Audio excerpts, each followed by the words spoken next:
और मेरे खराब बनाई।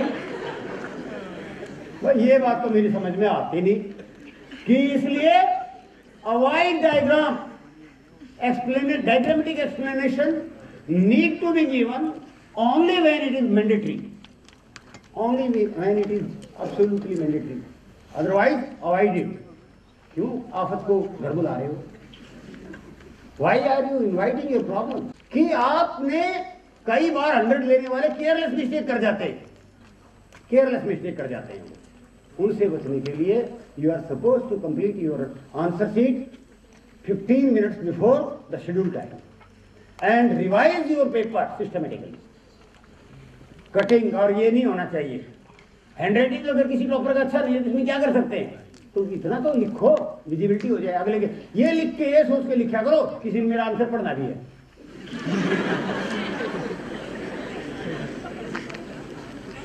अगर आपने आंसर लिखा है और मेरे जैसे बूढ़े आदमी के लिए लिख दिया, मेरा नंबर तो पहले ही बढ़ रहा है, मैं तो ठीक को गलत, गलत को ठीक कह दूंगा। मैं फिर अपने बच्चों से कई साल तक मैंने पेपर एचसी बना, पेपर सेटर बना, रियली स्पीकिंग, और मेरे से मैंने स्कीम बनाई, मैंने बच्चे से पढ़वा के नंबर दिए। और रियली स्पीकिंग, मजाक नहीं कर रहा मैं, क्योंकि रॉन्ग अलाउड एवेल्यूशन ठीक नहीं है। I am not 70 always. हाँ, मैं कभी यंग भी था। ये कोई बात right. Now these are the specific point. Specific point में आपने एमसीयू को छोड़ के रीजनिंग देनी है। ये सुन लो बात, एमसीक्यू के सवाल छोड़ के रीजनिंग देनी है, और बिना रीजनिंग के कोई मतलब नहीं है आपके आंसर का। पहली बात, अगर आपने रीजनिंग नहीं दी तो इसका मतलब है कुछ नहीं आंसर, आप don't expect any mark. Reasoning yes,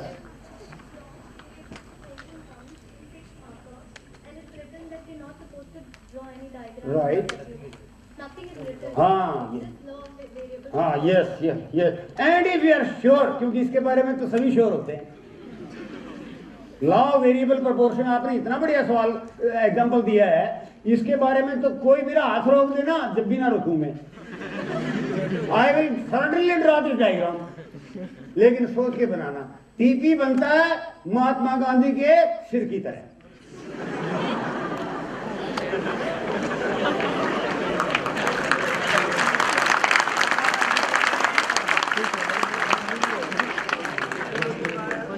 बस ये ध्यान में रखिए मेरे बच्चों, और बिल्कुल नैया पार है, नैया को कोई रोक नहीं सकता। एक तो बात आपने ये ध्यान में रखनी है, और एक जो है पॉइंट वाइज लिखना है। डोंट गिव आंसर रनिंग में ना दें आप, मेक इट हैबिट। आपने एक क्वेश्चन के 3 पार्ट हैं, तो तीनों पार्ट के आंसर दें। अगर हो सके ना तो एक आंसर दूसरे आंसर के बीच में एक लाइन छोड़ दें, हो सके तो, ताकि ये पता चल जाए भाई मैंने पहली बात तो आपको बता दिया, अब मेरी ये दूसरी बात स्टार्ट है, इसके बाद मेरी तीसरी बात स्टार्ट है।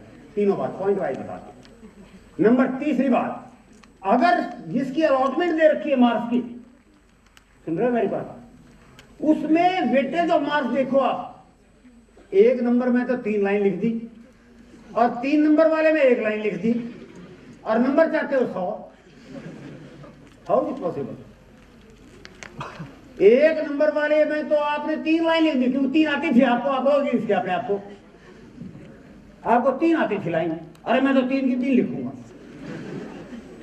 राइट। और जो 3 नंबर का सवाल है, deficiency in knowledge, you know only 1 line, और 1 लाइन दे दी, 1 लाइन मार्क। तो आप मैंने लिखा तो ठीक था, फिर कहां गया? तो बच्चों, right the answer point wise, and that too according to given weightage of marks। चलो डायग्राम में फुटबॉल बनाओ। एक जो गलती आप लोग करते हैं, डायग्राम बनाते हैं तो डायग्राम पर मेजरिंग यूनिट नहीं लिखते, एक्स एक्सिस पर क्या मापा, वाई एक्सिस पर क्या मापा, नंबर कट हो जाते हैं। अब मेरे को ना बताते यार मैं जेपी गोयल हूं, कौन पता लगे जेपी गोयल 100 रुपये लाते। बताओ किसने बताया? ये somebody introduced me, so I become JP Goyal, right. तो आपने मेजरिंग यूनिट लिखनी है, यहां क्या मापा है, यहां क्या मापा है। आप अपनी डायग्राम को पूरा ना माने जब तक मेजरिंग यूनिट नहीं लिखते आप। तो एक ये बात ध्यान में रखो जो कि आप प्राय नहीं रखते। और नंबर कटने, आदमी क्योंकि 98 ले रहे हैं ना, नंबर काटने का मन नहीं करता अगले का कि यार इस मेजरिंग यूनिट की वजह से, वैसे तो ठीक लिखा है, तो दे देता है। और हर एग्जामिनर डरता है 100 में से 100 देने में, क्योंकि उसको बुलाया जाएगा एचसी के द्वारा, ऊपर से भी बुलाया जाएगा, उसकी वेबसाइट पे भी डाली जाएगी कॉपी, तो पंगे नहीं पड़ना चाहता। लेकिन आप मजबूर कर दो पंगा लेने के लिए। अरे कमाल है, तो मेरा उत्तर इतना बढ़िया है, एग्जामिनर भी नहीं जानता उतना उत्तर। मेरा उत्तर इतना बढ़िया है कि मार्क्स देने वाला भी नहीं जानता, मैं भी, और उसका अननेसेसरी मार्क कट कर रहे हो, इससे बड़ा इनजस्टिस क्या होगा। नहीं, तो ये बात है जनरल एंड स्पेसिफिक पॉइंट। अच्छा, अब जहां मार्क्स कटते हैं आपके, वो एरिया मैंने छांटे हुए हैं। जहां मार्क्स कटते हैं, माइक्रो में तो नंबर कटते हैं पीपीसी को लेके, सुनना मेरी बात। Children sitting in balcony listening में, वेरी गुड वेरी गुड। देखो अब यहां बात बड़े पते की बात आ रही है, 95 को 100 करने का बिल्कुल अब बला चल रहा है। अब ये सेंचुरी हिटिंग रन है, तो आप इसको सुने जरा ध्यान से। मैंने 2 एरिया छांटे हैं, और भी हैं, लेकिन by virtue of my 40 years of teaching as well as writing experience and interaction with you people over the last 20 years, so I have selected certain areas which are prone to deduction of marks. और वो है एक तो PPC और एक national income में treatment of items. सारे दुखी होते ट्रीटमेंट ऑफ आइटम्स। मैं पहले ये 2 लूंगा और इतना क्लियर कर दूंगा आपको इन दोनों बातों को लेके कि भाई सवाल आपका छोटा सवाल गलत हो जाएगा, लेकिन 100 कार्ड जहां नंबर कटते हैं वही गलत नहीं होगा। ऐसे ना क्लीन, जिस बात पर मैं वैसे भी आपको बोर नहीं होने दूंगा, लाइट मूड में रखूंगा, तुम बोर हो गए तो मैं बोर हो गया, ऐसा नहीं करता। सुनो मेरी बात, पीपीसी एक बात अच्छी है, एक बुरी है पीपीसी के बारे में। हर साल सवाल आता है और हम तैयार हो जाते हैं, ये तो अच्छी बात है। और बुरी बात क्या है कि पीपीसी की रेल बना दी सीबीएसई ने। प्रधानमंत्री नरेंद्र मोदी को छींक भी आ जाए ना, उसका पीपीसी पर क्या इफेक्ट पड़ेगा ये नहीं पता।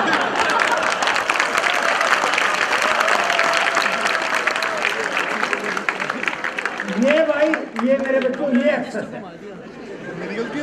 पाकिस्तान के पीओ की गोली चला के हमारे 2 शहीद जवान हो गए, जम्मू कश्मीर की पीपीसी पर क्या इफेक्ट पड़ेगा, ये अधिकता है मेरे भाई।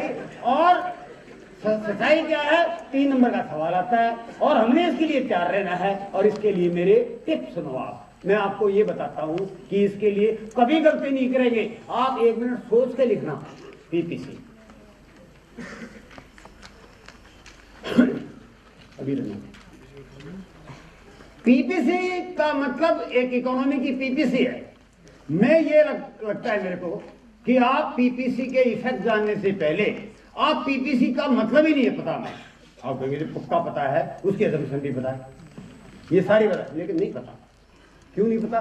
क्योंकि मैं वर्कशॉप में जा रहा हूं और मुझे जो जो सुनने को मिलता है मैं चुप रह जाता हूं। तो मैं बताता हूं क्या है।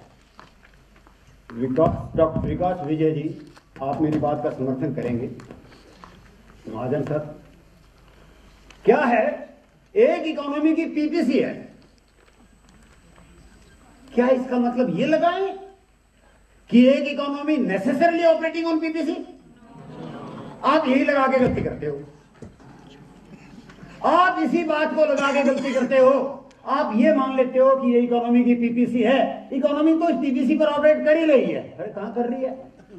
कितने सारे इंडस्ट्रियल प्लांट्स हमारे 60% कैपेसिटी पे चल रहे हैं, कितने सारे हमारे हैं इरिगेशन स्कीम में, हम अपनी इरिगेशन पोटेंशियलिटी का 50% भी यूज नहीं कर रहे। आप ये कैसे कर रहे हैं? तो ये बात तो मानना नहीं। इसका मतलब पीपीसी का क्या है, सुनो मेरी बात, उत्तर गलत नहीं करोगे, कभी कभी नहीं गलत करोगे। इसका मतलब क्या है? If all resources, physical as well as manpower. सुन रहे हो? If all resources, physical as well as manpower, are fully and efficiently utilized, then the economy will be operating somewhere on its PPC. ठीक है?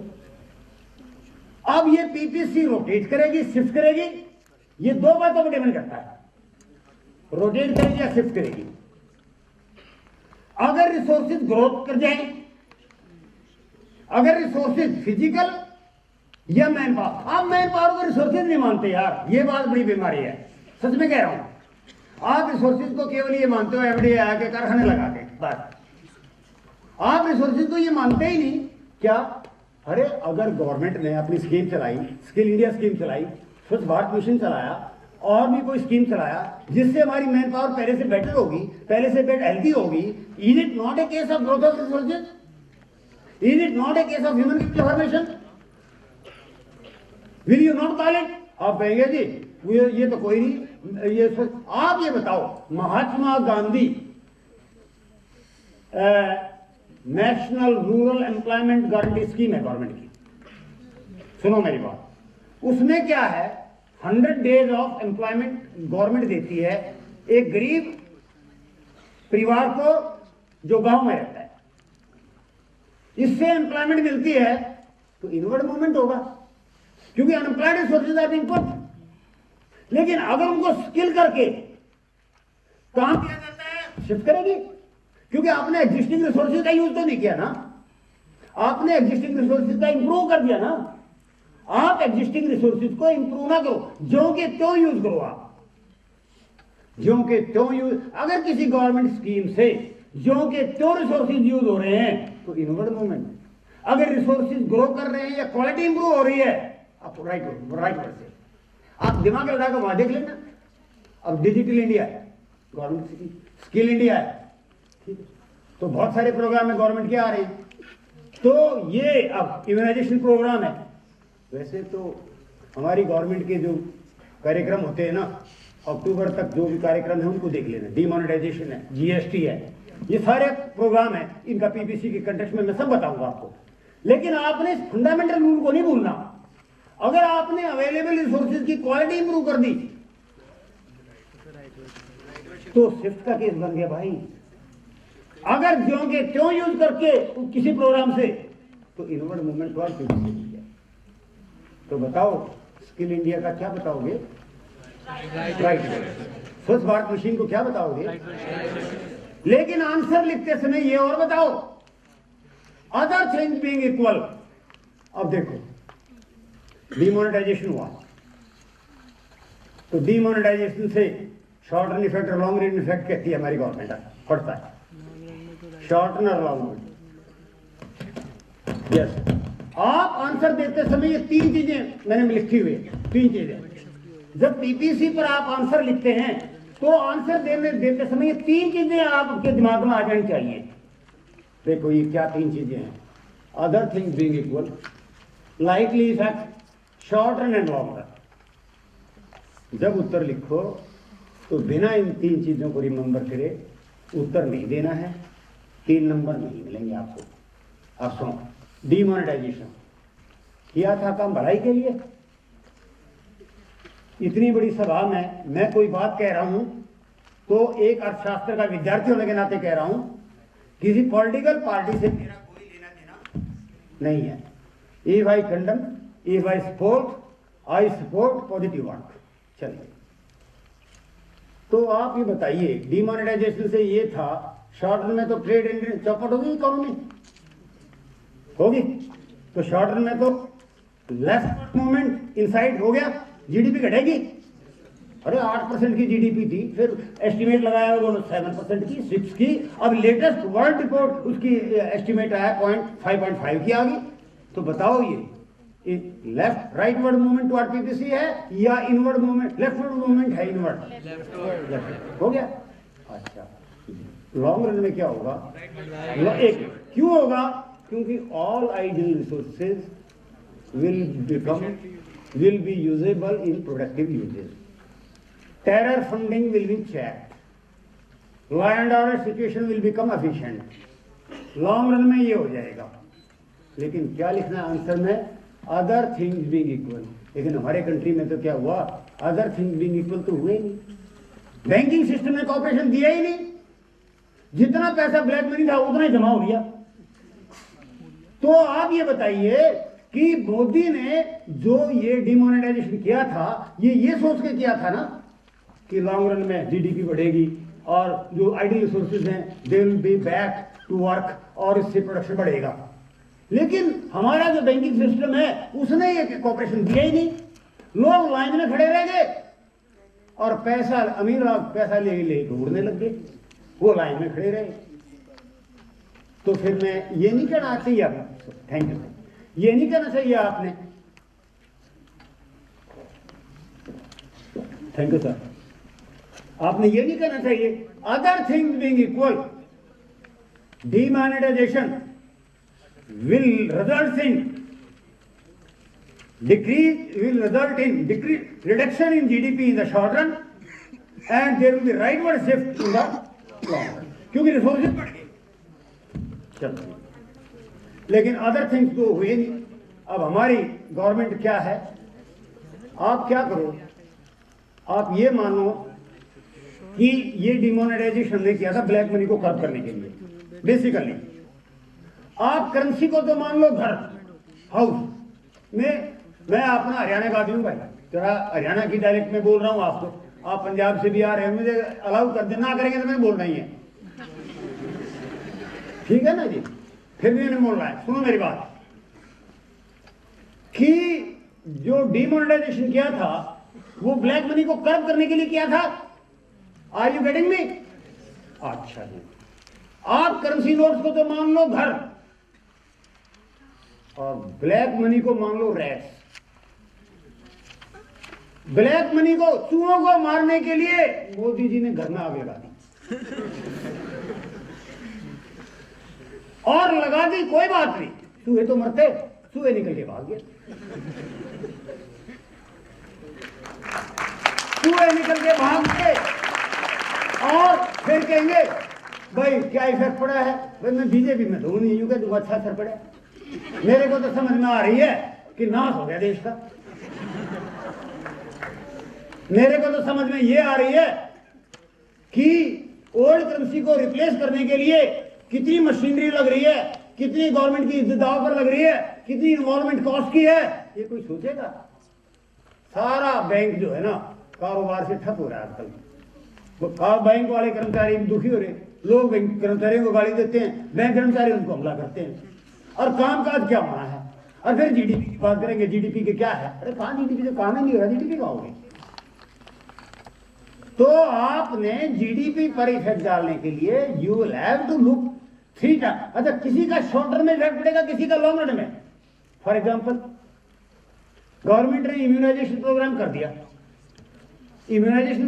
दिया, टीका लगा दिया बच्चों को, एक बच्चा मजदूर बनने में 20 साल लेगा ना, और पीपीसी को अभी देख रहे हो बड़ी कि नहीं बड़ी।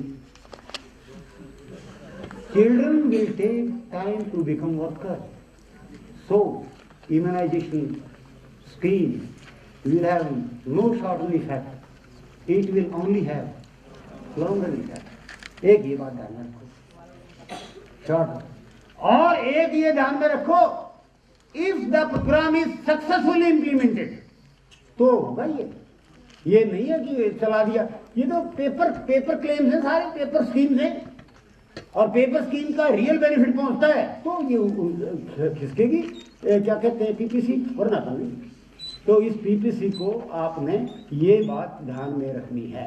ये दोनों लाइन बता दी है यहाँ कि अगर पीपीसी से कोई एग्जिस्टिंग रिसोर्सेज का यूज हो रहा है तो इन्वर्ट होगा, और नहीं तो नहीं होगा। डिक्रीज के बारे में मैं नहीं बताता, डिक्रीज के बारे में क्या है कि वो रिसोर्सेज डिक्रीज हो जाएंगे, ये फ्लड्स और टेररिज्म में केस में होता है, और इसमें डिक्रीज हो जाएंगे। हाँ, एक बात मेरे से बार बार पूछी जाती है, स्टूडेंट भी पूछते हैं, टीचर भी पूछते हैं, बात करते हैं, sir what will happen to PPC if labour is substituted by capital, और sorry capital is substituted, capital is substituted. मैंने कहा it is a case of improvement in technology.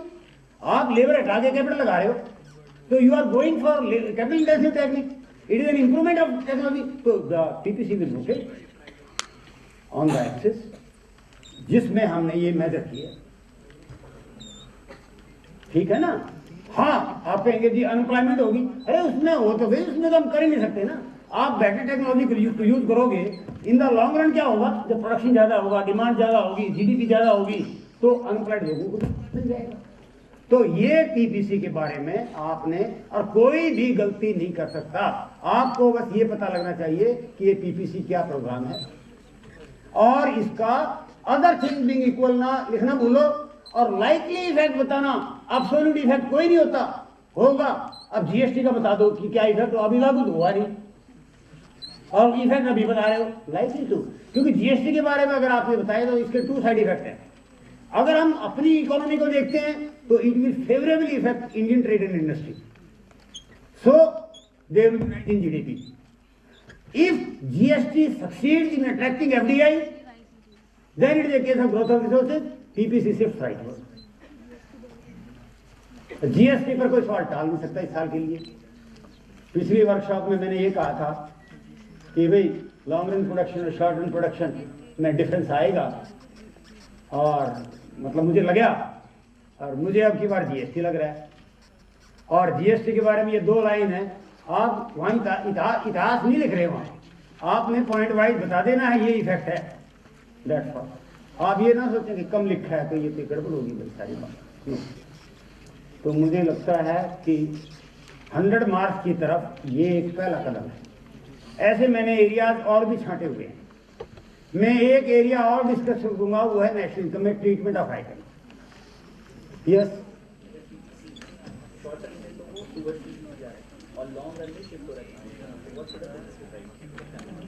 मैंने बताया ना, शॉर्ट रन में इनवर्ड मोमेंट, हाँ जी जी, हाँ right, मैं यही बताना चाह रहा था, ये मैं भूल गया, थैंक्स टू हिम। वो ये है, यदि कोई आंसर, 2 आंसर, एक एब्सोल्यूट आंसर नहीं दे सकते आप, तो 2 आंसर देने पड़ेंगे उसके लिए। जैसे इन्होंने एग्जांपल दिया, मैंने तो दे ही दिया था, मैं एक ऐसा सवाल दे रहा हूं जिसमें आपका एब्सोल्यूट आंसर बन ही नहीं सकता। जैसे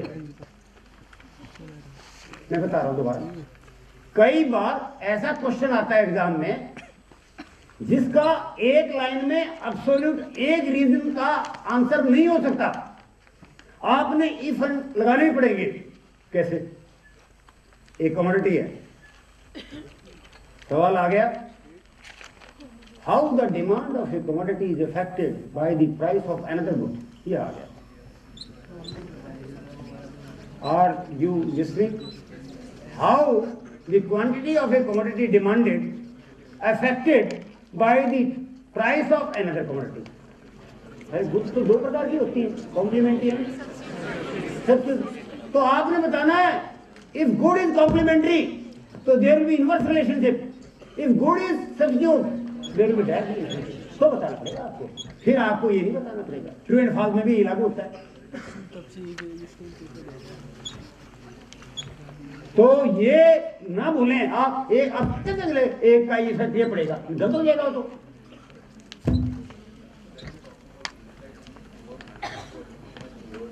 Towards means rise in GDP. Rise in GDP. Right word, rise in GDP.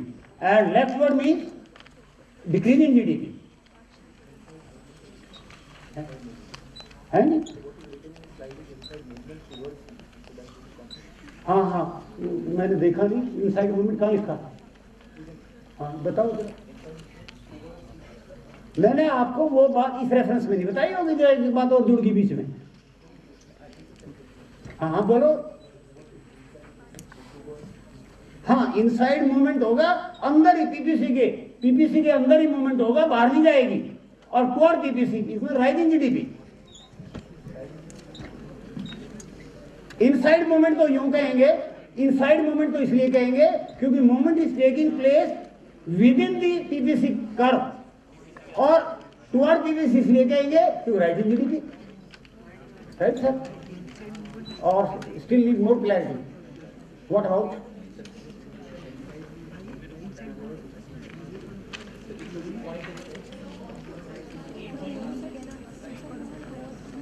Inside movement toward PPC, मेरे को तो लग रहा है ठीक लिख रखा है भाई। आप पीपीसी पर नहीं पहुंच रहे। एक बात और बताता हूं इसके बीच याद आगे मुझे, जब भी कोई गवर्नमेंट स्कीम चलाती है ना तो उसका मेजर इफेक्ट तो ये होता है कि जो एग्जिस्टिंग रिसोर्सेज है वो यूज नहीं हो रहे प्रॉपर, तो इनवर्ड मूवमेंट होंगे मेजर। जो भी गवर्नमेंट कोई स्कीम चलाती है तो स्कीम चलाने के दो तरीके हैं, या तो आप रिसोर्सेज को बढ़ाने की चला रहे हैं स्कीम जैसे स्किल इंडिया है, या आप एग्जिस्टिंग रिसोर्सेज को कह रहे हैं जैसे अनएम्प्लॉयमेंट है। तो गवर्नमेंट की स्कीम के बारे में ये देखना है आपने कि स्कीम से हमारे अवेलेबल रिसोर्सेज का बेटर यूज हो रहा है, एफिशिएंट और फुल यूज की तरफ बढ़ रहे हैं, या उन रिसोर्सेज की क्वालिटी ऑफ लाइफ हम बेटर करके बढ़ा रहे हैं।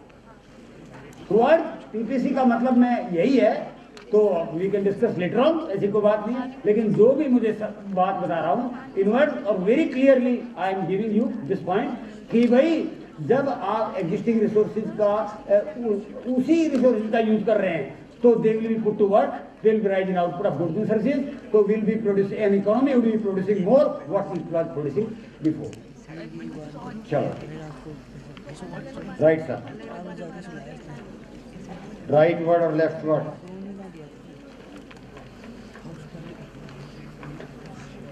अब मेक इन इंडिया है तो ये सभी जानते हैं कि भाई रिसोर्सेज बाहर से आएंगे, राइट। मेक इन इंडिया की बात है, राइट वर्ड शिफ्ट होगा इसमें, तो राइट वर्ड होगा ना। मेक इन इंडिया प्रोग्राम में क्या होता है, हाँ वो एरो तो ये है कि जो मैंने बताया हुआ है कि यहाँ बता ग्रोथ ऑफ फिजिकल रिसोर्सेज है ये केस, और PPC would shift from this lower to up, ठीक है जी। अच्छा इसके पश्चात है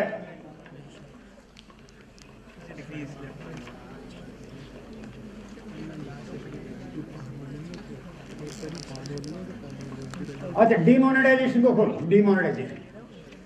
डीमोनेटाइजेशन को आप और जीएसटी को दोनों को लेंगे हम पहले, क्योंकि ये बच्चों के लिए नोट करने के लिए भी हो सकती है बातें। पहले जीएसटी दिखाओ बच्चों को, जीएसटी। आप जीएसटी के बारे में आगे चले, नहीं ये तो आगे जा रहे हो। जीएसटी के बारे में मैंने बता दिया था, मैं तो आपके लिए वो स्लाइड लिखवा रहा था ताकि जो लिखना चाहें, हाँ ये 2 लाइन है जीएसटी के बारे में। मैंने तो बता दी, बस आपके नोट के लिए ये जीएसटी के बारे में सफिशिएंट लाइन है ये।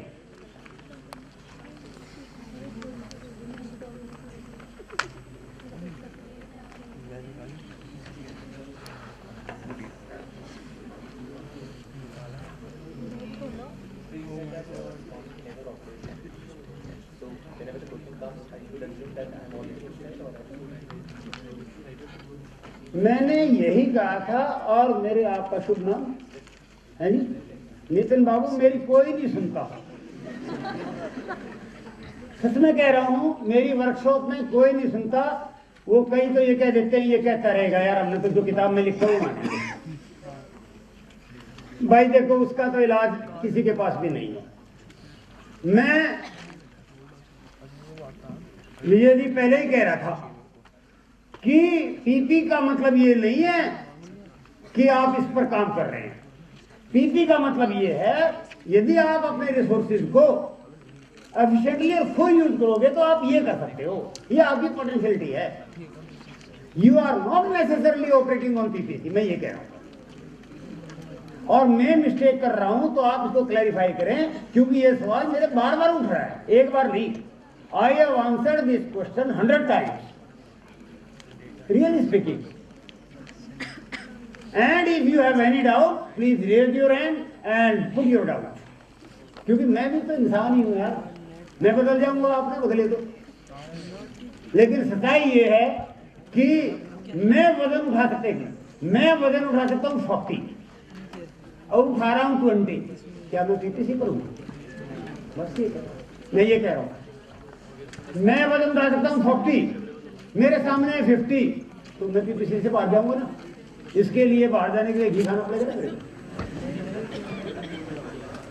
नहीं खाना पड़ेगा क्या? ये कह रहा हूँ, बड़ी लोकल और बड़ी सिंपल शब्दों में ये बात बता रहा हूँ भाई। इस कैपेसिटी में तो तुम 40 उठा सकते हो, अगर तुमने 50 उठाना है तो किसी बच्चे को या किसी और को 10 किलो वाले बच्चे को बुला लो और वो हेल्प कर देगा, तो बात बनेगी, नहीं तो नहीं। आपकी कैपेसिटी तो 40 है, but it doesn't mean you always carry 40 kg। मैं 40 kg उठा सकता हूँ वजन, तो इसका मतलब ये थोड़ा मैं गधे की तरह 40 kg वजन उठाता रहूंगा हमेशा ही। Always carry 40 kg weight, 40 kg of weight.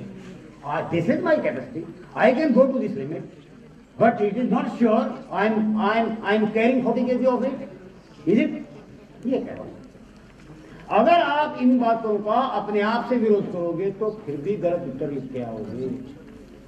कितना ही सुनने के बाद फिर भी you will answer wrongly। आपके मन में कोई बात है तो बेशक मुझे बता दो और उसका उत्तर दे दूंगा। मैं स्टेज में मैंने पढ़ाई यूजी और पीजी क्लास है जिंदगी भर, लेकिन काम किया है 12th के लिए। देखो कितनी विडंबना है मेरे साथ लाइफ में, क्योंकि 12th के बच्चों को हैंडल करना, समझाना चीज़ों को, ये ज़्यादा डिफिकल्ट है। पीजी वाले बच्चे तो अपने आप पढ़ लेंगे, कुछ नहीं बोले। यस, स्किल से बढ़ जाएगी, स्किल हो जाएगा country equality, man power resources बढ़ेंगे। Man power resources capital formation. सुनो मेरी बात, प्लीज सिट डाउन। एक लाइन में और क्लियर कर देता हूं, any expenditure by government on health and education will be a case of human capital formation and will be a case of shifting, upward shift, rightward shift। देख लेना सोच के वहां। और ठीक है, अब टॉयलेट का है प्रोग्राम बनाया है, अब इससे क्या है, इससे भी अपवर्ड शिफ्ट होगा। लेकिन आप ये सोचो 2 टॉयलेट बना दिए, अपवर्ड शिफ्ट हो जाए, देखने लग जाए, और टॉयलेट बनवा दिए उनमें कोई जाए नहीं, अदर थिंग्स बीइंग इक्वल वाली बात लिखेंगे आप। वी आर इंडियन भाई, कितने टॉयलेट बना लें, and if we don't use them और पीपीसी बढ़ जाए, हाउ इज इट पॉसिबल? मुझे आप ये बता दो। आप इसीलिए मेरे बच्चों में कहता हूं अदर थिंग्स बीइंग इक्वल को आप अदर थिंग्स बीइंग इक्वल नहीं कहोगे तो आपका आंसर पूरा नहीं है। यू आर इन्वाइटिंग प्रॉब्लम्स, यो तो गड़बड़ हो जाएगी। तो एक तो ये बात मैंने सक्सेसफुली कंप्लीट कर ली with some if and buts. Now micro पर बहुत चीजें सच में कह रहा हूं, सच में कह रहा हूं, there are so many things जो कि मुझे यहां डिस्कस कर लेनी चाहिए, लेकिन बिकॉज ऑफ टाइम लिमिटेशन तो ये पॉसिबल नहीं है। चलो, अब डिमोनेटाइजेशन के पॉजिटिव फैक्टर ये दे दो, मैंने सारे बता दिए, अगर आ जाएं तो ब्रीफली बता दिया मैंने। और दो students who want to note down they may please do, right. और जब मैं बता रहा हूं 12th के बच्चे मेरे सामने हैं और मैं बात करने लग जाऊं डिग्री लेवल की, it would not be injustice. भाई मैंने ये बताया हिट द टारगेट, आपने टारगेट को हिट करना है, आपने ऊपर नहीं जाना है, उसके 12 रहना है। एक व्हाट्सएप पर क्वेश्चन आया मेरे से अभी कल परसों, इसका एक सवाल बता दिया और कैलकुलेट रियल कॉस्ट। मैं तुम खुद कैलकुलेट कर लो, सिलेबस में ही नहीं है ये, मैं तो नहीं करता calculate. Why should I waste my precious time? This time will be utilised to satisfy somebody else problem, किसी और प्रॉब्लम सॉल्व करूंगा मैं। अरे ये नहीं देखो कि भाई ये सिलेबस में है या नहीं है। जैसे बच्चे हैं ना, आपने कोई चीज नहीं कराई तो बच्चे ये कहेंगे टीचर ने नहीं आती, भाई तुम ये तो देखो टीचर ने नहीं आती। टीचर तुम हो, तुम्हारा टीचर टीचर है, टीचर को क्यों नहीं आती? अच्छा खासा सैलरी ले रहे हैं, टीचर को क्यों नहीं आती? तुम्हें समझना नहीं आ रहा, तुम्हारे को टीचर की प्रॉब्लम नहीं बता रहे, सिलेबस में नहीं है, तुम ये मानने के लिए तैयार नहीं है। तो try to follow your teacher. Good. अब सुनो मेरी बात, नेशनल इनकम पर बहुत मारामारी है, ट्रीटमेंट ऑफ आइटम को लेके बहुत मारामारी है। जैसे गधा होता है ना, और लिसन प्लीज प्लीज,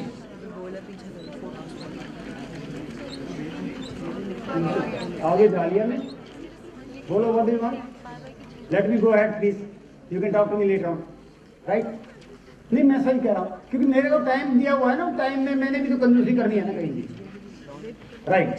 सुनो मेरी बात, treatment of item in national income, आपको ये बताना है कि ये आइटम नेशनल इनकम में शामिल होगा या नहीं होगा। ये बहुत चैलेंजिंग काम है, क्योंकि मैं एक एग्जांपल दे रहा था कि कुछ तो हम समझने की कोशिश करते हैं, बढ़िया टेक्निकल स्टैंडर्ड टेक्निक है, उसको फॉलो करेंगे हम। मदन सर, स्टैंडर्ड टेक्निक को हमने फॉलो करना है, ये हमें करने नहीं देते स्टैंडर्ड टेक्निक को फॉलो।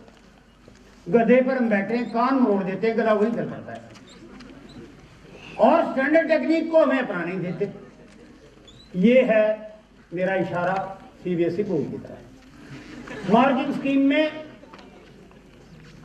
20 साल पहले उसी आइटम को ये कह दिया इंक्लूड होगा, और 20 साल के बाद कह दिया इंक्लूड नहीं होगा, क्योंकि हम आधुनिक जमाने में आ गए हैं। We have entered modern era, और मॉडर्न एरा में छोटी मोटी बात होती रहती है, और आप इनकी परवाह ना करें, ये कहते हैं। तो सुनो मेरी बात, मैं आपको, आपने इंपॉर्टेंट टर्म देख लो, ये 2, 4, 6, अगर आपने इनका मीनिंग करेक्टली नहीं अंडरस्टैंड किया ना, तो आप बता ही नहीं सकते कि जीडीपी में नेशनल इनकम में क्या शामिल होगा, क्या नहीं होगा। और अगर आप कर पाए तो इसका मतलब ये टर्म्स आपको अच्छे से आती है, ये टर्म्स आपको अच्छे से आती हैं। और सच्चाई ये है कि हम यूं कह देते हैं, नेशनल इनकम पढ़ते हैं, मेरे पास ऐसे भी फोन आते हैं कि सर डोमेस्टिक टेरिटरी सिलेबस में है। मैं माथे पे मारा मैंने अपने हाथ,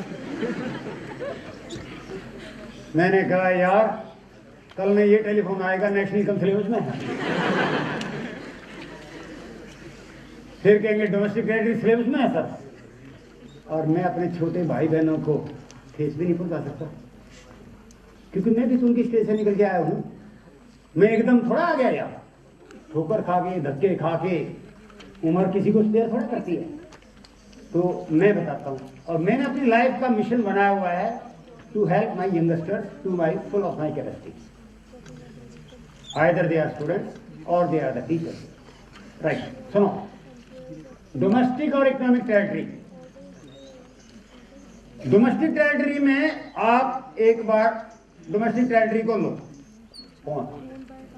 डोमेस्टिक टेरिटरी में जो पॉलिटिकल टेरिटरी नहीं है, जो यानी डोमेस्टिक टेरिटरी का मतलब आप ये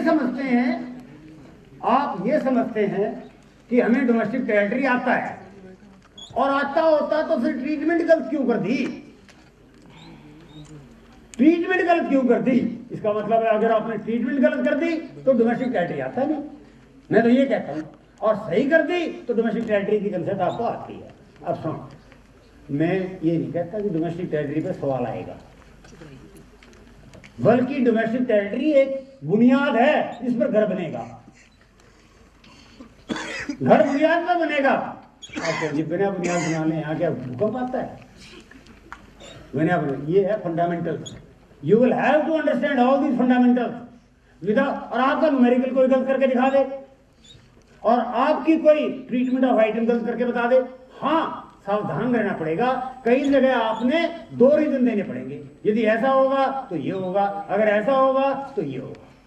जैसे मैं एक एग्जांपल देता हूं, कॉर्पोरेशन टैक्स आ गया, ठीक है, मैं डोमेस्टिक टेरिटरी पर आऊंगा, लेकिन कॉर्पोरेशन टैक्स आ गया। इनकम टैक्स है, हम देते हैं, हमारा टीडीएस कटता है। 70,000 की सैलरी है मेरी, आपकी 80,000 की, स्कूल 10% काट के आपको 72 दे देता। अगर government, Modi government income tax हटा देता है, तो बच्चों आप अपना कितना ले जाओगे अपने घर में? बोलो 80। तो इनकम कितनी हुई? 80। Right wrong? राइट है ना? अब 10% टैक्स काट लिया, आपको 72 दिया, आप इनकम में 72 मानोगे 80 मानोगे? मुझे ये बताओ, मेरे को ये बता दो, क्या ये टैक्स जनरेटेड इनकम पर लगा है ना? इनकम जो जनरेट हुई है उस पर लगा ना टैक्स। अगर ये टैक्स रिमूव कर दिया जाता है तो आपकी ग्रॉस सैलरी कितनी बनी? नेट इनकम टैक्स रिटर्न में कितना भरोगे? 80,000। आप कितनी अपने दोस्तों को अपनी इनकम कितनी बताओगे? मोदी गवर्नमेंट जा रही है इनकम टैक्स हटाने, ठीक है? आप ये ना सोचो मेरे पास तो 72,000 आए, 72 बताऊंगा इनकम, ये गलत है। ग्रॉस सैलरी ये हुआ, तो ग्रॉस सैलरी नेट इनकम, तो इनकम आज इनकम टैक्स आ जाए तो कहना कि it is A part of gross income and it would not be separately included, right? इसी तरह यानी इनकम टैक्स होता है ए टैक्स ऑन इंडिविजुअल इनकम, और कॉर्पोरेट टैक्स होता है टैक्स ऑन कंपनी प्रॉफिट, ठीक है जी? चलो जी, अब कंपनी के प्रॉफिट पर टैक्स लग गया, तो कंपनी के जो प्रॉफिट्स हैं उसके 3 पार्ट हो गए, corporate, undistributed profit and dividend, तीनों मिलके प्रॉफिट बन गया। एक वर्कशॉप में एक टीचर बहुत सीनियर कहने लगे जी कॉर्पोरेट टैक्स ट्रांसफर है, इसको जोड़े नहीं गए। मैं कब जोड़ रहा हूं? मैं ये कह रहा हूं सारे ट्रांसफर हैं, ठीक है, लेकिन ये ट्रांसफर कब बनेगा? जब कंपनी पेमेंट की गवर्नमेंट के खजाने में, जब ये जमा करा रही है, जब बनेगा ट्रांसफर। आप इनकम टैक्स स्कूल ने काट लिया, जब स्कूल जमा करा रहा है तब बनेगा ट्रांसफर ये, वरना आपकी जनरेटेड इनकम टैक्सेस के बारे में मैं बहुत क्लियर बात करता हूं। इनडायरेक्ट टैक्सेस को नेशनल इनकम में शामिल करे ही नहीं गई। डायरेक्ट टैक्सेस में ओनली टैक्सेस ऑन इनकम, और सेपरेटली नहीं, they are part of income, they will not be separately added. लेकिन however payment of tax to the government exactor of government to the government exactor it is, मैं ये कहता हूं आप generated income है उसको इनकम का पार्ट क्यों नहीं मानते? मेरी समझ नहीं आता। और वो ये कहते हैं ये तो ट्रांसफर है जी। अरे ट्रांसफर क्या होता है? ये तो सारे ट्रांसफर होते हैं, गवर्नमेंट जितना भी खर्चा कर रही है, सारे ट्रांसफर जो कलेक्शन जनरल गवर्नमेंट जो भी खर्चा कर रही है, और उसके घर में फैक्ट्री लग रही है जनरल गवर्नमेंट की, खर्चा कर रही है हेल्थ पर, एजुकेशन पर, कहां से पैसा आता है? टैक्स इन पर आता है। तो ट्रांसफर पर खर्चा ही ना करो फिर तो वो। हम पीडीआई का हमारी खर्चा है, प्राइवेट फाइनेंस कंजम्पशन एक्सपेंडिचर है। विकास जी हमारे को कोई गिफ्ट मिल गई है, क्या मैं उससे सब्जी नहीं खरीद सकता? तो मेरे बात ये सुनो, मेरी बात कि कब बनेगा ट्रांसफर? जब बनेगा जब बदले में आपको कुछ नहीं मिल रहा। अगर बदले में आपको मिल रहा है तो वो ट्रांसफर नहीं है। आपने स्कूल में पढ़ाया है, जान दी है, बदले में सैलरी मिली है, ये ट्रांसफर कैसे हो सकती है यार? समझ में नहीं आई मेरे को। अब आप कहेंगे ये तो टैक्स है। अरे टैक्स तो है, टैक्स ट्रांसफर है, तब देंगे गवर्नमेंट को। अगर आपकी इनकम जनरेट नहीं होती तो इनकम पर लगा है ना, और इनकम अर्न होती है। ये लॉटरी तो लगी थी ना आपने, सारे महीने मेहनत करते हो, जब कैशियर के पास जाते यार मेरी सैलरी पहुंच गई, तभी तो जाते हो ना।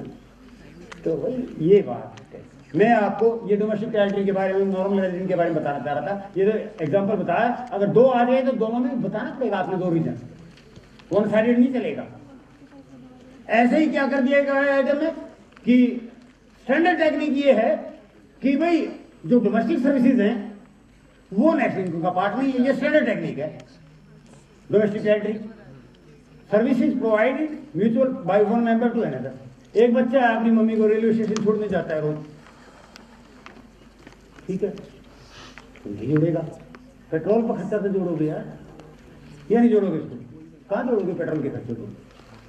प्राइवेट फाइनेंस कंजम्पशन एक्सपेंडिचर का पार्ट बनाओगे या नहीं बनाओगे? और डोमेस्टिक सर्विसेज को तुम ये कह दो ना ना ना ना ये तो है, माँ बच्चे को दूध पिला रही है, दूध डेयरी से लिया, सिर पर हाथ रख लिया, प्यार से बोली बेटा पी ले दूध, तो प्यार तो ट्रांसफर हो गया, दूध तो ट्रांसफर नहीं है। यार तुम्हारा कैसे जाती हो रही है हमारे साथ देश में? ट्रांसफर कैसे बन गई है? ट्रांसफर वो बनती है जिसके बदले में आपको कुछ मिल नहीं रहा, और जिसके बदले में आपको मिल रहा है वो ट्रांसफर कैसे हो सकती है? तो आप डोमेस्टिक टेरिटरी के बारे में बता रहा था, पूरा सुनो। आपने पूरे सेंटेंस रखने की जरूरत नहीं है, चार स्टार लगाए हुए हैं। इन 4 स्टार को अपने मन में रखो बस, और कुछ नहीं। और 4 स्टार मिलके उस कंट्री की डोमेस्टिक टेरिटरी बन गई। वो मैं बहुत सारे एग्जांपल दूंगा। मेरे को मौका नहीं मिला। मैं तो नेशनल इनकम को कम पढ़ाता, सवाल कम समझाता बच्चों को, और फंडामेंटली समझा के मेरी कुछ टेक्निक ही होती। अरे मैंने रिटायरमेंट से पहले कुछ थोड़ा बहुत बच्चों को एडिशनल पढ़ाने की बात कर ली, मेरा मन ही नहीं लगा वहां। क्यों? मेरी नेचर डिफरेंट। ठीक है, तो मैं ये कह रहा हूं कि ये 4 बातें आप याद बच्चों को कह दो, ये याद रखनी है आपने बात। और अब सुनो नियम, फंडामेंटल रूल क्या है। जो भी डोमेस्टिक, इनमें एक देश के रेजिडेंट ने जो इन 4 चीजों में जो भी प्रोडक्शन हुआ है, इन चारों, चाहे वो विदेशियों ने किया है, चाहे देशवासियों ने किया है, ये 4 चीज मिलकर डोमेस्टिक टेरिटरी बन गई। इस टेरिटरी में जो भी प्रोडक्शन हुआ है, जो भी इनकम जनरेट हुई है, चाहे वो देश के नागरिकों के द्वारा हुई है, चाहे बाहर वालों के द्वारा हुई है। जैसे स्टेट बैंक ऑफ इंडिया, मैं एम्प्लॉई हूं, अमेरिकन बैंक में और कोई एम्प्लॉई है, अमेरिकन बैंक, कनॉट प्लेस में और कोई एम्प्लॉई इंडियन। ये दोनों डोमेस्टिक इनकम है, क्योंकि हमारी दोनों डोमेस्टिक टेरिटरी हमारी टेरिटरी है। लेकिन अगर मेरा इंडियन यूएसए की एम्बेसी में काम करता है, तो यूएसए की एम्बेसी तो हमारी टेरिटरी है ही नहीं, तो वो हमारी डोमेस्टिक इनकम नहीं बनेगी, वो डोमेस्टिक इनकम अमेरिका की बनेगी। आप ये बनाओ, जो हमारी डोमेस्टिक टेरिटरी में जो भी प्रोडक्शन हुआ है, चाहे वो देशवासियों ने किया है, चाहे वो विदेशियों ने किया है, उस देश की इनकम का पार्ट होंगे जिस देश की वो डोमेस्टिक टेरिटरी है। फॉर एग्जांपल इंडियन एयरलाइन का जहाज है, बोर हो गए मेरे बच्चे, है ना? इंडियन एयरलाइन की फ्लाइट है, लंदन से वाशिंगटन उड़ती है रोज। उन कंट्री के किराया आता है, आमदनी आती है, तो बताओ how will you treat this income? ये इंग्लैंड की डोमेस्टिक इनकम है, अमेरिका की डोमेस्टिक इनकम है, या इंडिया की डोमेस्टिक इनकम है? ये 4 बातें देख लो। ये 4 बातों में अगर आ गया तो ठीक है, वो डोमेस्टिक इनकम है, वरना डोमेस्टिक इनकम। अच्छा मेरी बात सुनो, आपके पास एक बिल्डिंग है, आपने अमेरिका के बैंक को किराए पर दे दी, दिल्ली में है, अमेरिका के बैंक को किराए पर दे दी। अमेरिका का बैंक इन 4 में आता है? नहीं आता। तो जो इनकम हुई है वो इंडिया की डोमेस्टिक इनकम है, अमेरिका की है जी? अमेरिका की कैसे हुई? इंडिया। बोलो एनएफआई है ना? Domestic income. अच्छा आप सुनो मेरी बात, वही बिल्डिंग आपने अमेरिका के बैंक को ना दे करके अमेरिका की एम्बेसी को दे दी। सुनो मेरी बात, वही मैं आपको बता रहा हूं, बिल्कुल गलती कर ही नहीं सकते आप। अगर आपको फंडामेंटल क्लियर है तो you will never make any mistake. तो कैसे है? अब क्यों अमेरिका की एम्बेसी इंडिया में है, वो हमारी टेरिटरी नहीं है, वो उनकी टेरिटरी है, उनकी। ये बात आपने कितना ही घुमा लो और कोई कर दी, राइट? हाँ, तो यहाँ बड़े लर्निंग टीचर्स भी बैठे हैं भाई, थोड़ा सा मन को यूँ तो रहता है कि ना ताकत तो मिलती है ना भाइयों के साथ बैठने में। अच्छा जी,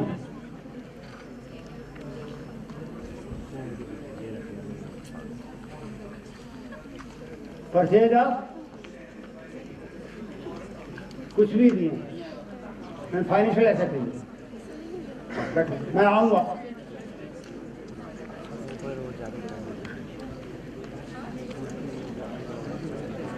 बताऊंगा एफडीआई का इसका आपको डिफरेंस। लिसन,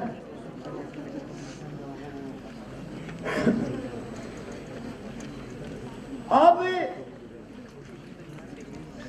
मान लिया नॉर्मल रेजिडेंट क्यों सुन रहा, नॉर्मल रेजिडेंट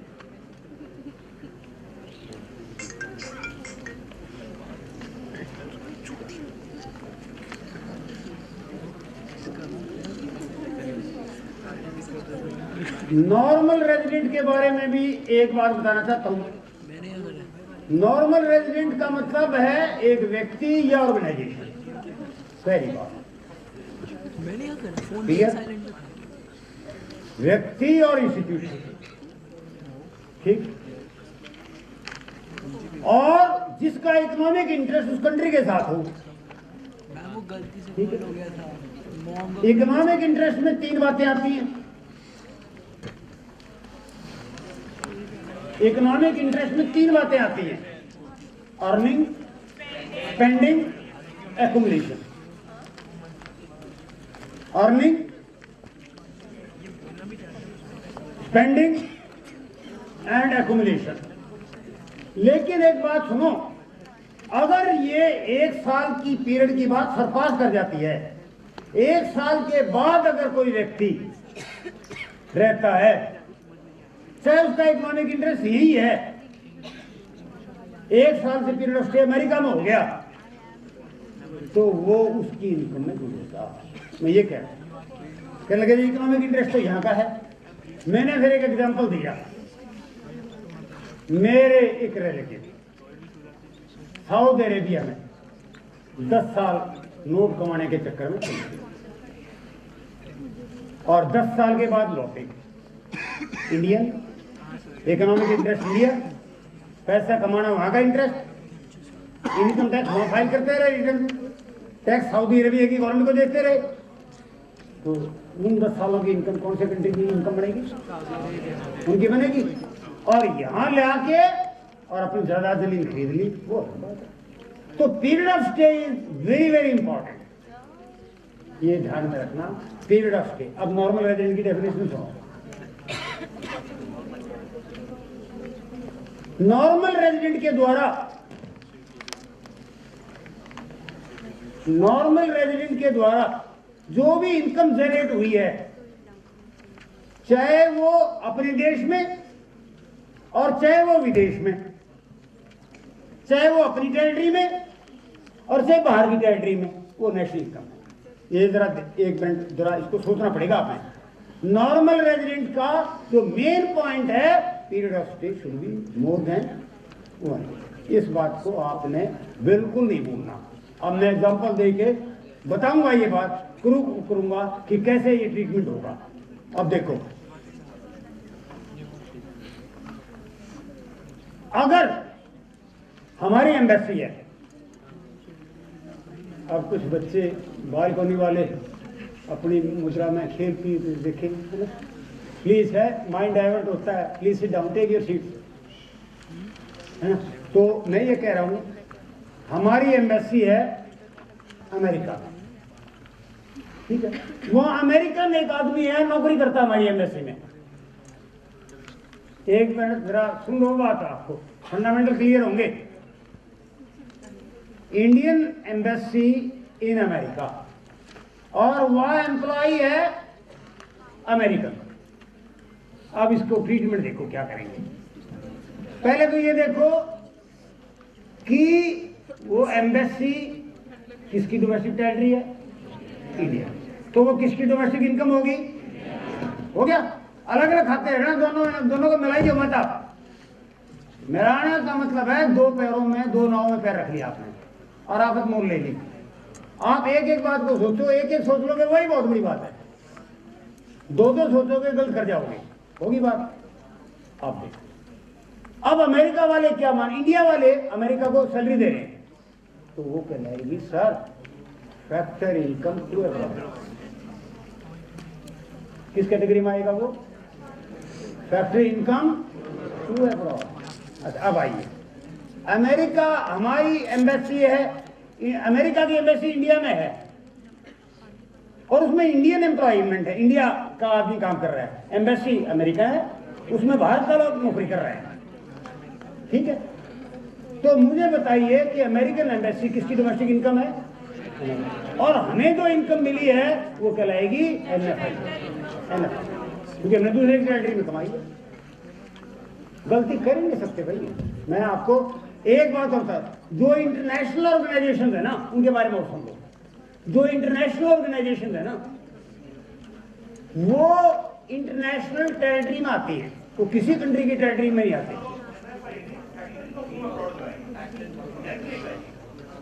सर मैंने तो नेट कहा ही नहीं, मैंने तो कहा, मैंने भाई बोला, मैंने शायद फैक्ट्री इनकम टू एब्रॉड बोला था, फैक्ट्री इनकम फ्रॉम एब्रॉड बोला।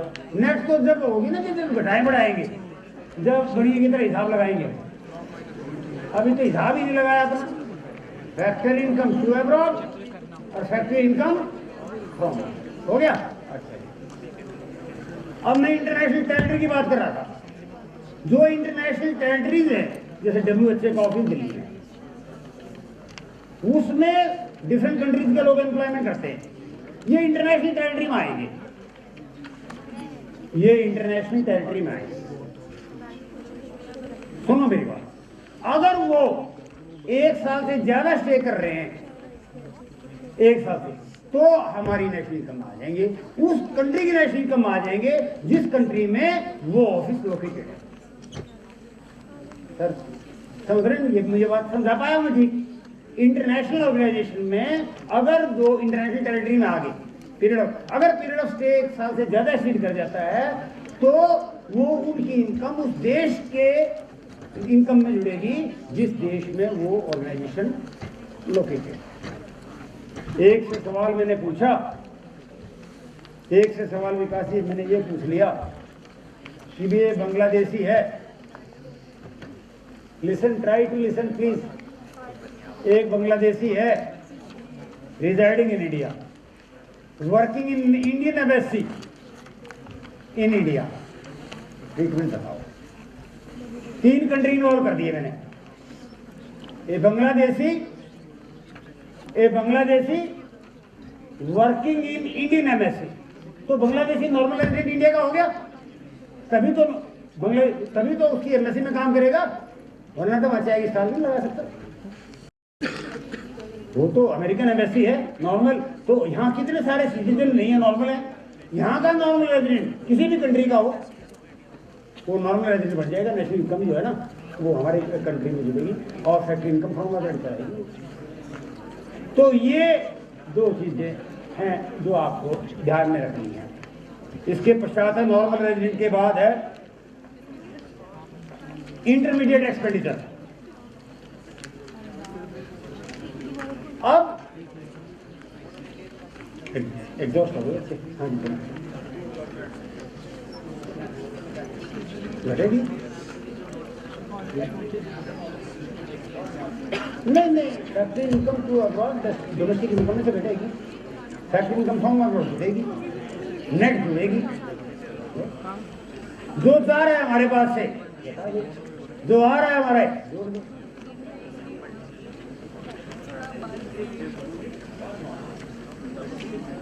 It is not included.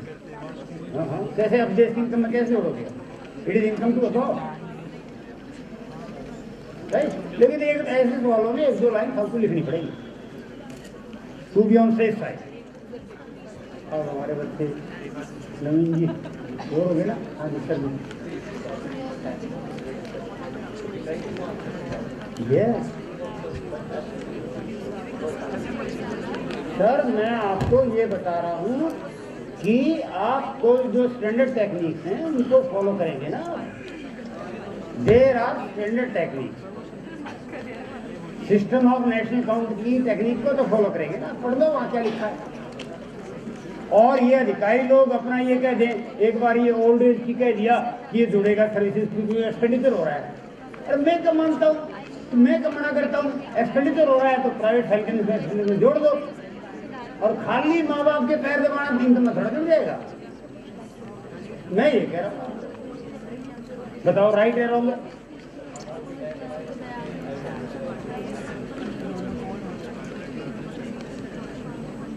दवाई जुड़ेगी, खर्चा जुड़ेगा, लेकिन माँ बाप से उल्टा नहीं लेंगे। अरे इतनी सिंपल बात, इतनी क्लियर बात बता रहे हैं, खर्चा होगा तो प्राइवेट में जुड़ेगा। एक सवाल मेरे पास आया, आश्चर्य का नहीं है, सवाल सोचने का है। एक मैडम का सवाल, अब मेरे को लगता है कि बहुत बोर हो गए, लेकिन थोड़ा सा और कर लूँगा मैं पूरा। सर सवाल क्या बन के आया, कहने लगा जी मैंने अपनी बेटी के लिए घर बना दिया, बहुत अच्छा, और मैं शादी में गिफ्ट करूंगी। करो, नेक्स्ट इनकम में क्या ट्रीटमेंट होगा, जब करोगे जब बता दूंगा।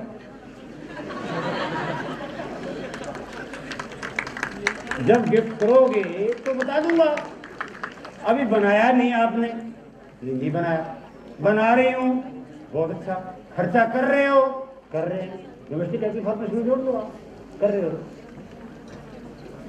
भाई। जब तुम ईट रोड़ी बजरी खरीद रहे हो, हूँ नोट कि आप कब दे रहे हो, क्या दे रहे हो। आज आपने रोड़ी बजरी खरीदी है ना, सीमेंट खरीदी है ना, लोहा खरीदा है ना, कैपिटल फॉर्मेशन में जोड़ लो, ग्रॉस कैपिटल फॉर्मेशन में, बस। और जब दोगे अपनी बेटी को गिफ्ट, बता दूंगा ट्रांसफर पेमेंट है ना, दो भाई। तुम तो खुद भी कंफ्यूज और दूसरे को भूल जाते हो। ऐसा काम नहीं करना, खुद भी साफ सुथरे रहो और दूसरे से भी ऐसे बेतुके सवाल ना, क्योंकि इससे कंफ्यूजन स्प्रेड करता है। बड़ी सीधी सी बात है, आप अपने बच्चे को पॉकेट अलाउंस दे देते हो, कहने लगे जी क्या करें, क्या करें, दे दिया, बच्चा खाएगा पिएगा, ट्रांसफर है, कैंटीन से समोसा खा लिया, ट्रांसफर नहीं है, समोसा खा लिया, पैसे दे के चीज ली है, ट्रांसफर एक्सपेंडिचर नहीं है। ये आप चीजों को, बहुत सिंपल चीजों को बिना बात कॉम्प्लिकेटेड बना देते हो, और कॉम्प्लिकेटेड बनाने के बाद फिर रिजल्ट की इंतजार करते हो, 100 में से 100 आएंगे। सर टाइम क्या हो गया बताओ है, हाँ मेरे को इतना टाइम दिया, बच्चा के बीच तो सुनते लेते मेरे को, लेकिन अभी और भाई 1 मिनट, बस 10-15 मिनट मेरे को और दे दो, और मैं आपको करेक्ट आंसर लिखने का तरीका बताना चाहता हूँ, और वो ये बताऊंगा मैं कुछ।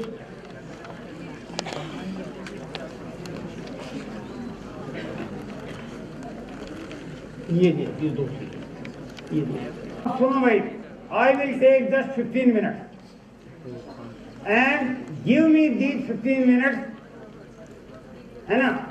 और सुनो जरा ध्यान से, मैं बहुत बढ़िया बात आपको शायद बता दूं।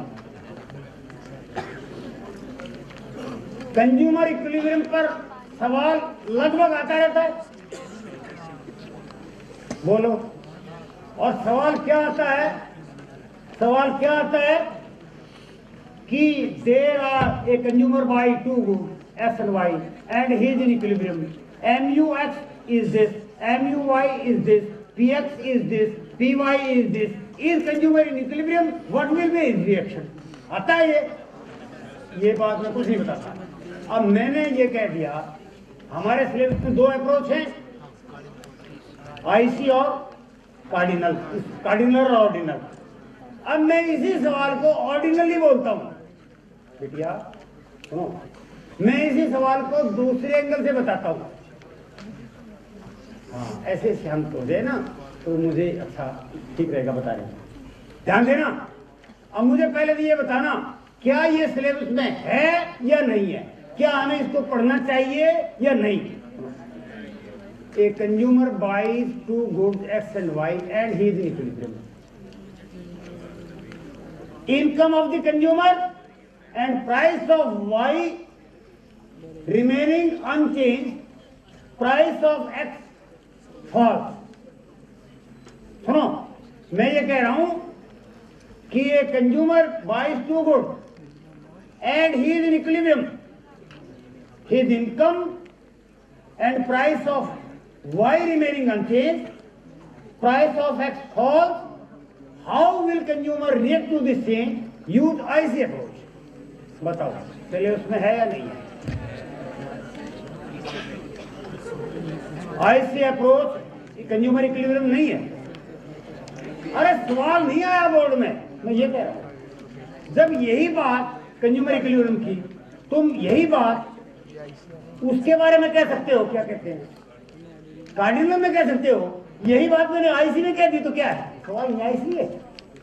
यही तो मेरा सबमिशन है आपको कि भाई अगर ये आ जाए, क्या बोर्ड में जो फालतू सामान आपने लगा दिया टाइम, वो यहाँ क्यों नहीं लगाएं? आप इस बात को आईसी की कर्व के द्वारा बताना चाहें और आपके मैंने कानून में कुछ आवाज पड़ी है इसलिए उसके लिए भाई आईसी दो ही तो है, सॉल्यूशन का रिवील प्रेफरेंस तो है नहीं। तो जब इनकम कांस्टेंट है, वाई की प्राइस कांस्टेंट है, एस की प्राइस फॉल होगी और आप क्या रिएक्ट करेंगे? आपने अपनी बात आईसी अप्रोच से बतानी है। बताओ इस सिलेबस में कैसे नहीं है, सिलेबस समझ देती है, बताओ। अब आईसी अप्रोच का डायग्राम आप देखते, अब डायग्राम के द्वारा मैंने जानबूझ के बताई है बात। अब इसमें क्या है, और ये नहीं है वो थोड़ा, हाँ ये अगले बताऊंगा ये। अब ध्यान दो ये बात। अब जो आप लेना तो 100 चाहते हैं और तैयार हैं इस बात के लिए, आप इस बात के लिए तैयार हैं नहीं। सुनो बात क्या है, income constant, Y constant, X falls, तो budget line, budget set shift from PL to PL 1। पहली लाइन क्या बनी है, income remaining unchange, price of Y remaining unchange, price of X falls, as a result consumer budget set expense. पहली line, consumer का budget set expand हो जाएगा diagram के अनुसार, consumer budget set expand from BL to BL 1। Now more options are available to him, right और wrong? More options are available. Earlier he was equilibrium at point E, अब उसके पास option ज्यादा होगी। दूसरी line, he will now rearrange his purchases to reach on higher IC, क्योंकि अब उसके इनकम बढ़ गए, साधन बढ़ गए, ऑप्शन ज्यादा होगी। एंड तीसरी line, he will continue rearranging his purchases till his new budget set become tangent to highest attainable indifference का highest attainable IC, या ये इक्विलिब्रियम हो जाएगा। ये तीसरी लाइन। चौथी line, consumer will be in equilibrium at point E2। पांचवी line, consumer will is now better off because he now buy more of X and more of Y, both he is better off. मुझे ये बताओ, ये बात syllabus में है कि नहीं? क्या हमें ये बात पढ़ानी चाहिए बच्चों को? अगर आ जाए तो क्या सिलेबस का पार्ट तभी बनेगी? अगर ये एग्जाम में आ जाए, क्या ये सिलेबस का पार्ट तभी बनेगी, पहले नहीं बनेगी? अब क्योंकि सवाल कार्डिनल पर आते हैं। यस सर,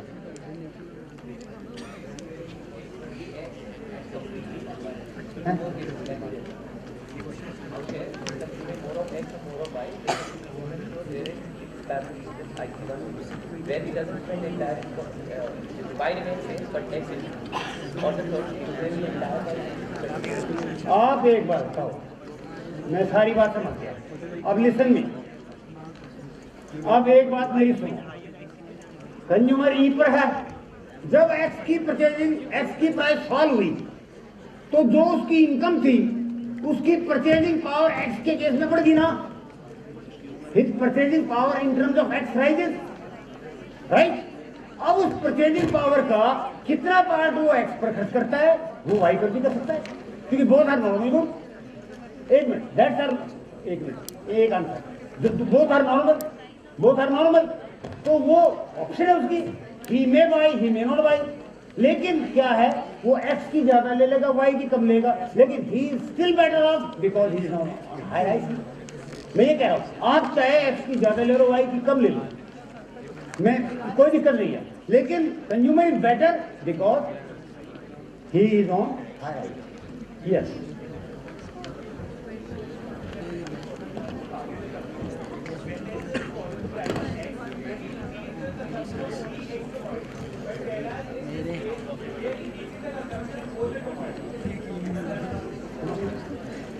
ऐसा है, मार्शल ये कहता है, सुनो मार्शल और केज में क्या फर्क है? मार्शल ये कहता है कि अगर एक कमोडिटी का कंज्यूम तुम कंटिन्यू करोगे तो यूटिलिटी जीरो भी बन जाएगी, नेगेटिव, और केज हिक्स ये कहता है कि मार्जिनल यूटिलिटी जीरो तो क्या, नेगेटिव तो क्या, जीरो भी नहीं होगी। A consumer always likes more of a good, this is called monotonic preferences. हाँ जी, मोनोटोनिक प्रेफरेंस में क्या होता है, एक consumer always likes more of commodity. वो ये नहीं होता कि मोर ऑफ क्या है कि उसकी जीरो बनेगी नेगेटिव बनेगी ना। इसका आपको उत्तर ये है, right wrong, not satisfied.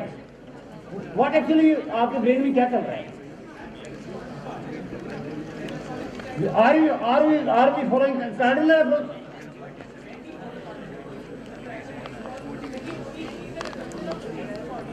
So but we decrease the quantity of a y.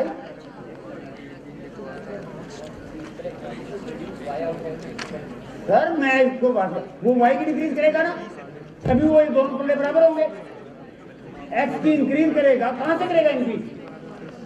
तो अपने रिसोर्सेज को y से लगाएगा। आप मेरी बात हाँ या ना?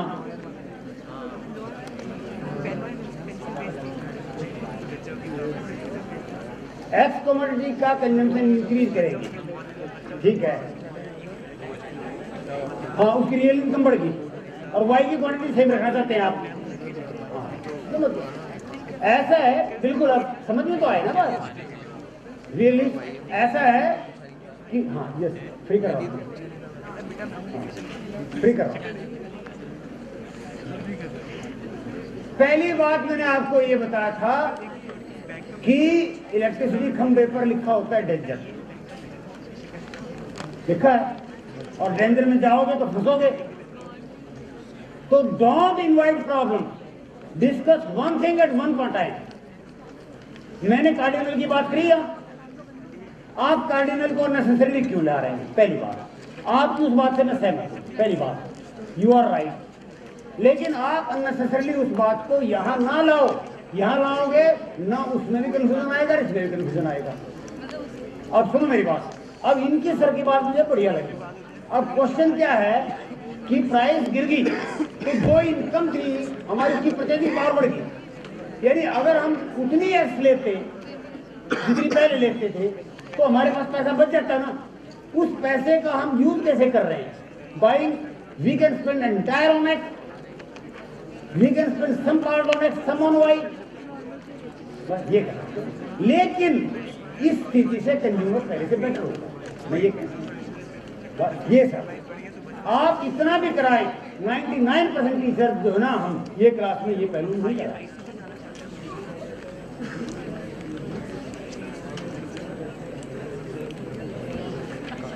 मेरे को तो यही है, आपको ये 11th लेवल में, 12th लेवल में मैं यही बात आपको कह रहा हूँ, कार्डिनल में आ गई और यही बात ऑर्डिनल में आ गई। पीपीसी को मैं इसमें ले ही नहीं, मैं कहाँ लाया पीपीसी को? हाँ, पीसीसी मैंने एडवांस कहाँ बनाया? मैंने तो सिंपल रखा।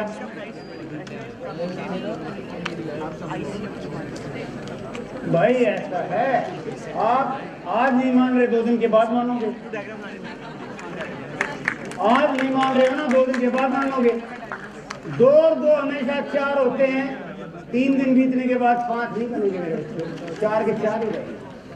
आप ये एडमिट नहीं कर रहे, सिलेबस का पार्ट है। मैं कह रहा हूँ 100% सिलेबस का पार्ट है, and you should be talk to the student in the class. Similar दूसरा केस, एक और ले लीजिए, 5 मिनट, राइट? नहीं, अच्छा भाई, 1 minute. I am instructed by Dr. Sunil Chahi to finish the topic, and with all if and buts, I am closing my words, and thank you very much listening to me.